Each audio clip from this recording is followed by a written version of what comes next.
عنہ حضرت عمر رضی اللہ تعالیٰ عنہ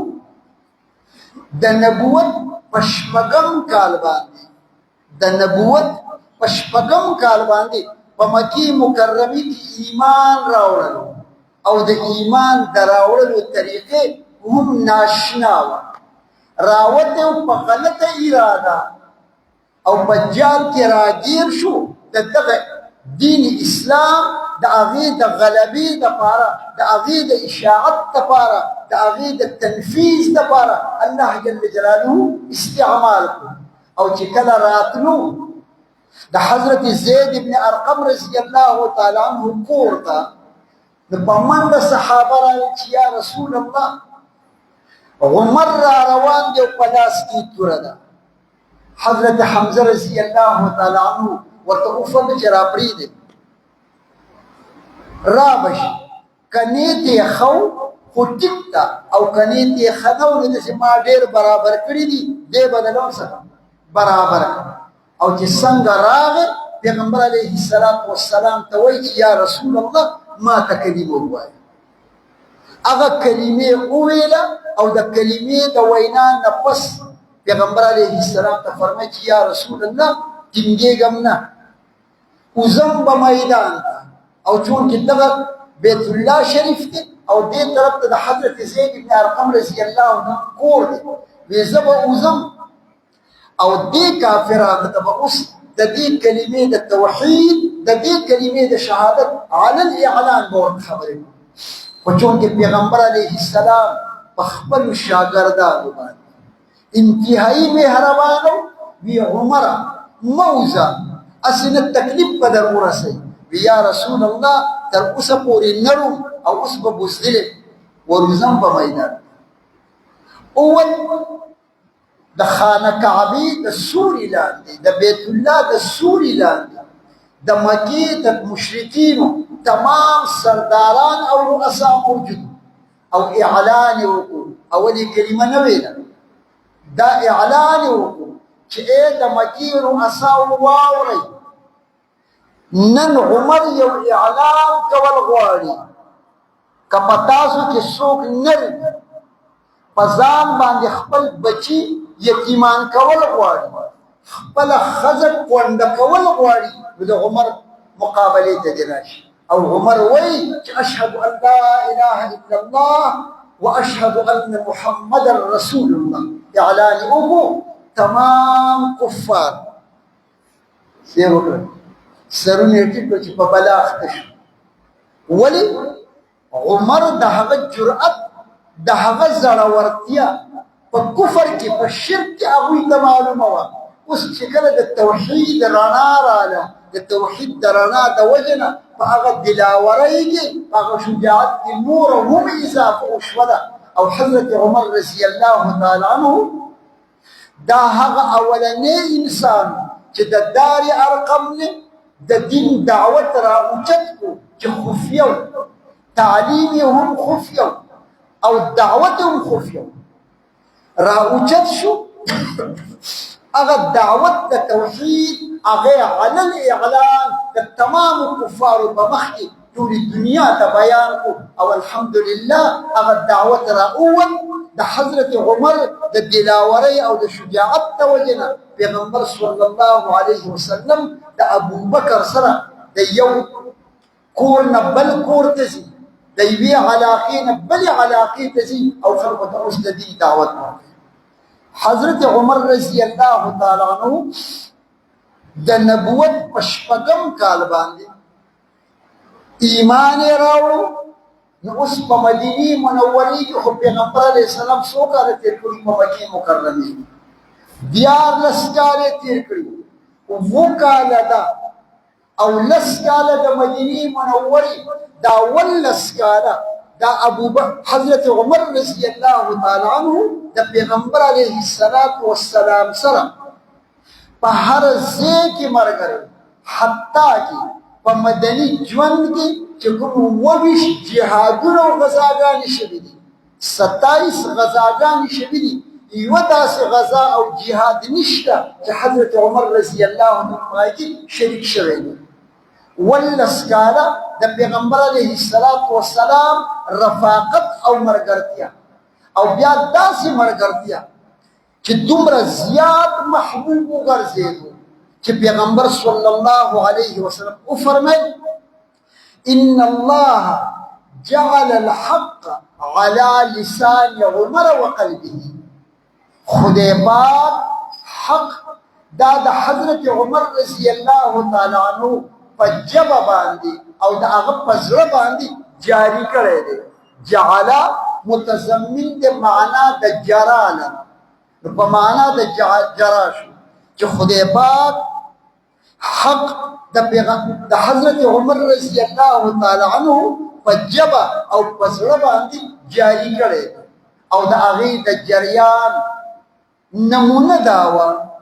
چې په قرآن پاک کې د شاه ولی الله محدث دهلوي رحمه الله په قول باندې 22 داسې احکامات راغلي دي چې حضرت عمر رضی الله تعالی عنہ د رای اظهار کړی دی او د خدای پاک د طرف نه هغه حکم هغه رنګې راغلی. یو ځل حضرت عمر رضی الله تعالی عنہ د دې رای اظهار وکړو چې یا رسول الله دا مقام ابراهیم دا یو ډېر مقدس ځای دی، که مونږ په دې کې یو 2 رکعته لمونځ کوو نو ښه به نه دا رای ظاهرول او د الله د طرف نه حکم راغی چې واتخذوا من مقام ابراهیم مصلی، په دې مقام ابراهیم کې به تاسو 2 رکعته لمونځ کوئ، یا په طور د واجب باندې یا په طور د سنت باندې الله د تاسو ټول بودلېږي. چې کله هم طواف خلاصوئ شیخان کوشش کوي چې د مقام ابراهیم سره 2 رکعته هغې ته ودرېږي شاته وکړي، خو اوس ممکنه نه ده. ولې دنیا به درخېږي، دا زنانه ډېرې لرې دی کوي، خو دا نارینه څه دي بیا به خپل نرتوب شاته غورځولی هغوی خو ورته ولاړ. اوس دا واتخذوا من مقام ابراهیم مصلی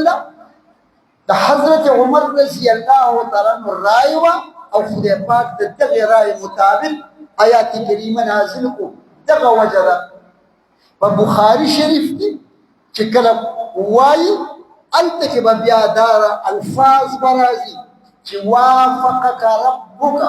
یا عمر، وافقک ربک یا عمر، اے عمر ستا پروردگار ستا د رای موافقت وکړو، ستا د رای موافق حکم نازل کړو. یو ځل نه 2 ځله نه 3 ځله نه د شاه ولی الله رحمه الله په قول باندې 22 احکامات دي چې حضرت عمر رضی الله تعالی اظهار د رای کړی دی او د خدای پاک د طرف نه په هغې باندې حکم راغلی. د بدر قیدیان میدان ته کړلی شول، پیغمبر علیه السلام تپوس وکړو نو حضرت عمر رضی الله تعالی عنہ د خپل زړه د نرموالي، ابوبکر صدیق رضی الله تعالی عنہ د خپل نرموالي د زړه په بنیاد باندې چې یا رسول الله خو څه پکې، خو زمونږ رشته داران دي، زمونږ قومیان دي، یا یې داسې پرېږده او یا دې نه فدیه واله پرېږده. خو چې هلک ته یې ووایي هلک ووایي یا رسول الله وی خپل نیسه او خپل به څه نیسه، دا خپل دې ونیسه او دا خپل دې ابوبکر ته ورکه او دا خپل عمر ته ورکه او بیا بسم الله الرحمن الرحیم بسم الله الله اکبر. پیغمبر علیه السلام وفرمیل چې د بعضې خلکو زړونه د ابراهیم غوندې کې نرم او د بعضې خلکو زړونه داسې لکه د چا د نوح علیه السلام باندې چې رب لا تذر علی الارض من الکافرین دیارا. پیغمبر علیه السلام برای د ابوبکر باندې فیصله وکړه، فیصله کول او اعوذ بالله من الشیطان الرجیم آیات کریمه سره نازل شو چې ما کان للنبی ان یکون له اسرى حتى يثخن في الارض تريدون عرض الدنيا والله يريد الاخره. د اسارای بدر مبارکی چې د قتل کوم حکم راغلی دا حضرت عمر رضی الله تعالی عنہ رائے د پیغمبر د حضرت عمر رضی الله تعالی عنہ دا تمنا وا چې د پیغمبر علیه السلام دا بیبیانې دي د کور نه بهر ته نه وځي. ولې قسمه قسم څه دي خلک کېدای شي څوک دوی ته په بد نظر باندې وګوري، د زړه تمنا مې دا او څه واقعات پکې نور هم شته چې چل ولې ورسره کړی دی، لیکن اراده دا وه چې دا دې په کور کې کېږي، دا دې بهر ته څه کېږي نه راوځي. څنګه چې د امهات المؤمنین دپاره اراده د دې وکړله چې یاره دوی دې په پردې کې او په کور کې دې وي، الله جل جلاله حکم نازل کړو. یا ایها النبی قل لازواجک وبناتک ونساء المؤمنین یدنین علیهن من جلابیبهن. او دغه رنګ راغی وقرن في بيوتكن ولا تبرجن تبرج الجاهلية الأولى. حكم راغی چې اولا خو د کور نه مه وځئ، لیکن که وځئ نو په ځان باندې یو غټ څادر راواچوئ چې چاته پته ونه لګي چې دا کومې بیبیانې په لاره باندې څه دي روانې دي. حضرت عمر رضی الله تعالی عنه په شپږم د نبوت باندې ایمان راوړو، 19 کاله د پیغمبر علیه السلام سره رفاقت په مکې مکرمې کې وکاله، په مدینې منورې کې 10 کاله، او بیا د هغې نه پس چې کله آقای دو جهان د دنیا نه پرده وفرمایله نو ابوبکر صاحب خو یقین و چې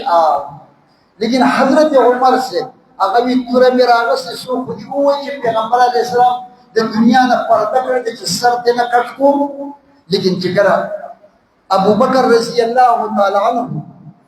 خطبه ورکړه او په هغې کې وفرمیل چې وما محمد الا رسول قد خلت من قبله الرسل، زړه یې مطمئن شو چې قصه خو دغه رنګې څه ده شوې ده. اوس خلافت به څوک کوي؟ ابوبکر رضی الله عنه خلافت. لیکن د ابوبکر رضی الله تعالی عنه د خلافت په دوران کې د مسیلمه کذاب دا هغه فتنه راوچته شوې وه، د منکرینو د زکات یا د مانعینو د زکات د هغې فتنه راوچته شوې وه. نورې فتنې راغلې د حضرت ابوبکر صدیق رضی الله عنه په دور کې دومره آرام نه و چې څومره آرام یې کول غوښتل. لیکن چې کله حضرت عمر رضی الله ابوبکر رضی الله تعالی عنه د دنیا نه تلو نو په خپل ژوند کې انتخاب د حضرت عمر رضی الله تعالی عنه کله چې حضرت عمر رضی الله تعالی عنه ته خلافت میلاو شو نو خلک خو یېرېدل چې دا خو بلاګې دی، دی خو به ټول بس خو چې څوک یې مخې ته راځي نو ور اخوا دېخوا کوي. لیکن هغه ته چې دا دومره عظیم منصب میلاو شو، الله جل جلاله ورته یو عظیمه حوصله ورکړه، او دومره عظیمه حوصله دا یقینا دا د خلیفه وقت او دا د بادشاهي وقت دپاره پکار ده. هر سړی د کلي مشر نشي جوړېدی، هر سړی د کلي ملک د خپل قوم ملک نشي جوړېدی. ولې ملکي او مشري به هغه څوک کوي چې حوصلې وي، برداشت پکې وي، د بل د خبرې د اورېدو د هغې پکې چې قوت او طاقت وي. حضرت عمر رضی الله تعالی عنه ته الله جل جلاله حوصلې ورکړه، برداشت یې ورکړو او سوچ او فهم یې ورله ورکړو چې کله هم حکومت سنبال کړو د قیصر او د کسرا د روم او د فارس هغه عظیم سلطنتونه دا د حضرت عمر رضی الله تعالی عنه د کمال تدبر او د کمال دلاورۍ په بنیاد باندې چې پیغمبر علیه السلام د هغې د فتح پیشنګویي کړې وه، دا حضرت عمر صاحب. حضرت عمر رضی الله تعالی عنه په 2 لاکه مربع میل ځمکه باندې د اسلام د عقیدې د توحید دا جنډې ودرول او په خپل دور کې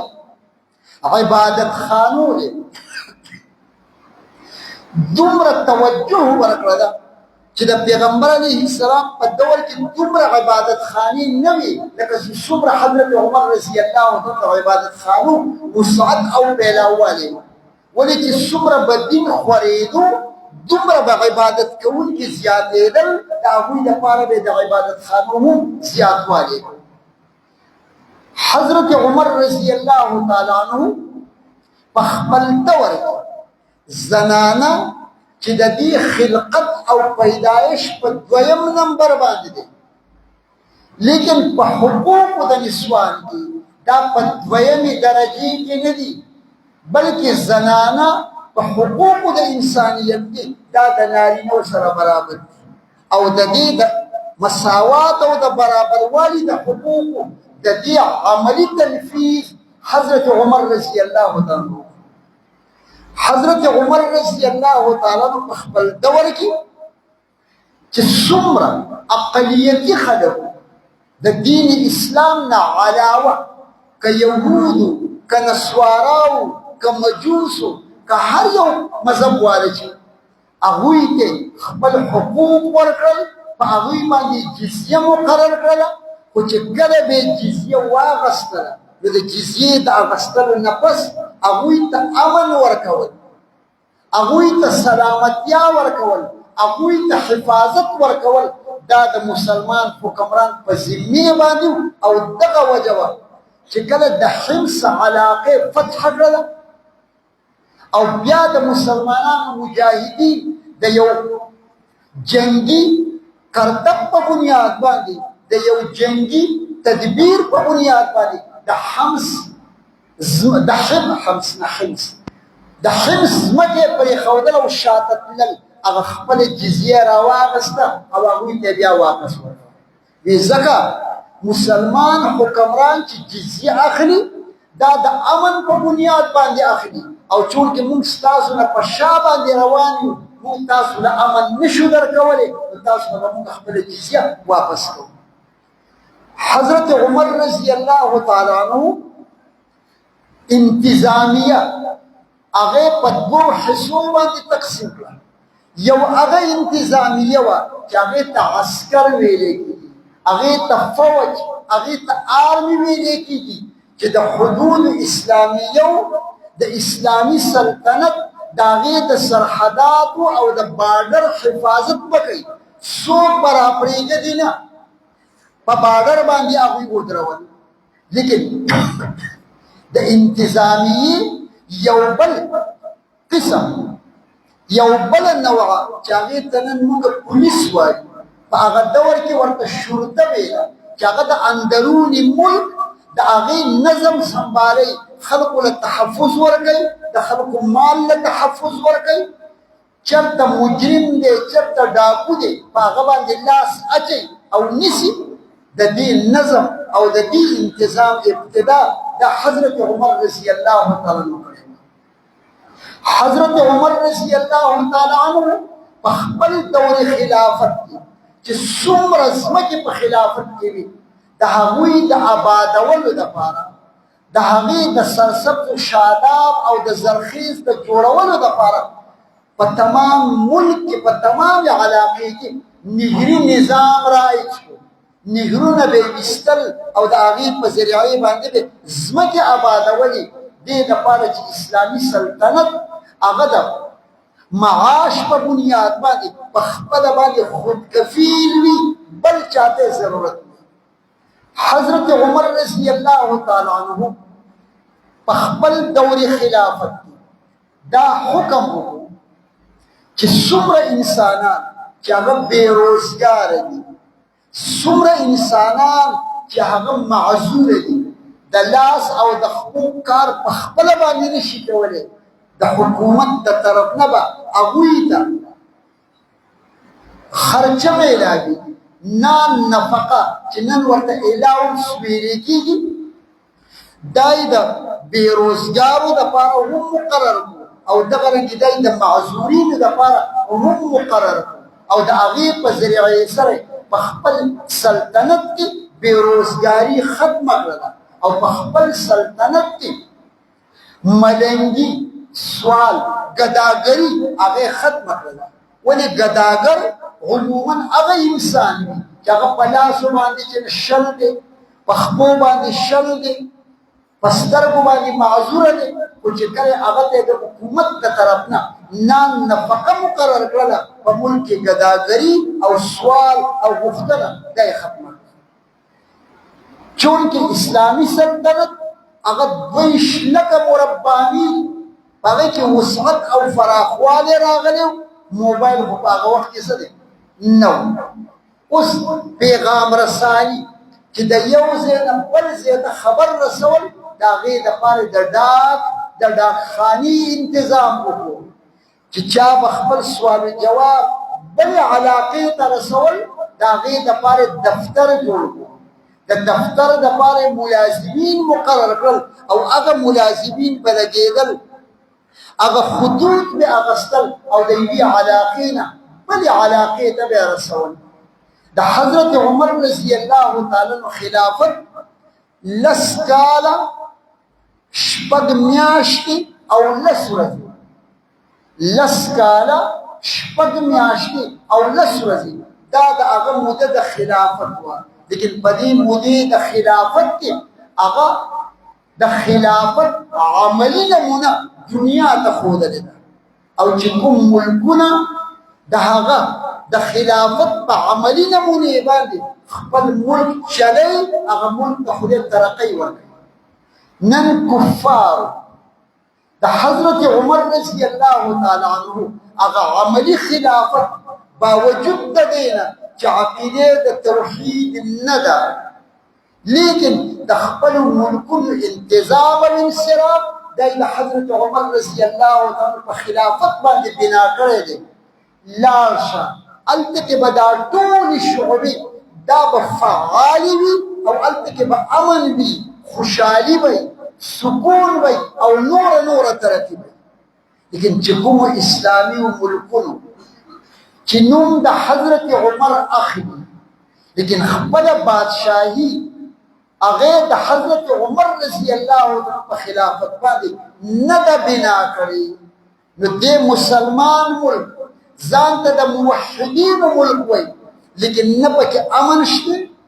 نه پکې خوشحالي شته نه پکې سکون شته بلکې ورځ په ورځ باندې د غربت د لکیم نه هم لاندې راځي او ټول پریشان دي حکمران هم پریشانه او عوام هم پریشانه دغه حضرت عمر رضی الله تعالی عنه په خپل خلافت کې داسې عدل قائم کو داسې عدل او انصاف قائم کو چې په یو تالاب باندې زمری دی او بیزه ده اوبه څښي لیکن یو بل ته تعارض نه زورور کمزوري سره تعاون نشي کولی او چې چا د حضرت عمر رضی الله تعالی په وخت کې ځان ته سویلي هغه ورته وایي زه متلي شریعت دی تنې او بیا د دنیا لوی بادشاهان هغه غلامانو ته سرکټي کړي دا د حضرت عمر رضی الله تعالی عنه د کمال عدل او د کمال تدبر په بنیاد باندې لیکن دغه حضرت عمر رضی الله تعالی عنه په یکم محرم باندې ابو لولو دا یو مجوسی غلام دی مجوسی غلام د یو صحابي سره مزدوری کوله دی راغی دا مجوسی غلام او حضرت عمر سے ته وی چې زما مهارت او زما فن دا غواړي چې زما په مزدورۍ کې زیاتوالی وکړي حضرت عمر سے ورته اسلام اورې څومره مزدوري ده به زما بدر رقم به د دین خو زیاتوالی ممکن نه دی چې څومره ستا مهارت ده دا غي په مقدار باندې تا ته مزدوري میلاوي